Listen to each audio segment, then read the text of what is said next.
23 December 2025 আজকের দিনে পঞ্চাঙ্গ অনুযায়ী শুভ এবং অশুভ কর্মের সম্পর্কে বিস্তারিত আলোচনা করব। আজকের দিনে ভোরবেলা থেকে 12টা 25 মিনিট পর্যন্ত সময় ব্যবসায়িক আলোচনা, চুক্তি, নতুন উদ্যোগ শুরু করতে পারেন, ভ্রমণ, শিক্ষামূলক কাজ, লেখালেখি, পূজা, দান এবং আধ্যাত্মিক কাজের ক্ষেত্রে ভালো। ঝুঁকিপূর্ণ কোনো কাজকর্ম বা সিদ্ধান্ত দ্রুত এড়িয়ে যাবেন। দুপুরের পর থেকে সন্ধ্যা পর্যন্ত সময় 12টা 25 মিনিট থেকে বিকালবেলা 5টা 59 মিনিট পর্যন্ত সময়।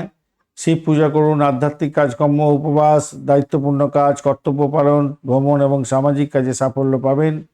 নতুন ব্যবসায়িক উদ্যোগের ক্ষেত্রে এড়িয়ে চলবেন, বড় সিদ্ধান্ত গ্রহণ করা থেকে বিরত থাকবেন। বিকালবেলা 5টা 59 মিনিট থেকে রাত্রিবেলা পর্যন্ত সময় পূজা, ধ্যান, আধ্যাত্মিক কাজ, ব্যবসা এবং লেনদেনের চুক্তি, ভ্রমণ, নেতৃত্ব দেওয়ার কাজ, সাহসিকতার কাজের ক্ষেত্রে ভালো হবে, কিন্তু মানসিকভাবে অস্থিরতা তৈরি হতে পারে, খেয়াল রাখতে হবে। আজকের দিনে সকাল থেকে দুপুরবেলা পর্যন্ত ব্যবসা, শিক্ষা, পূজার ক্ষেত্রে ভালো। সন্ধ্যার পরে পূজা, ব্যবসা, ভ্রমণ এবং নেতৃত্বমূলক কাজের ক্ষেত্রে ভালো।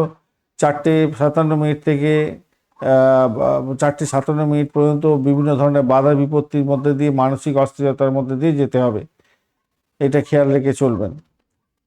ধন্যবাদ বন্ধু, ভিডিওটি দেখার জন্য। লাইক, শেয়ার, কমেন্ট অবশ্যই করবেন। এই ধরনের ভিডিও পেতে অবশ্যই চ্যানেলটি সাবস্ক্রাইব করে রাখবেন। বার্ষিক রাশিফল 2026 এবং বার্ষিক নক্ষত্রফল 2026 অলরেডি আপলোড করা হয়েছে, দেখবেন।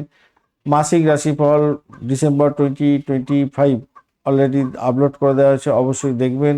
আর আজকের দিনে বিস্তারিত জানতে নক্ষত্রফল, রাশিফলের ভিডিও দেখার অনুরোধ রইল এবং পঞ্চাঙ্গের ভিডিও দেখে, মূল ভিডিও দেখে তবে ডিসিশন নেবেন। বন্ধু, সঙ্গে থাকুন, ভালো থাকুন।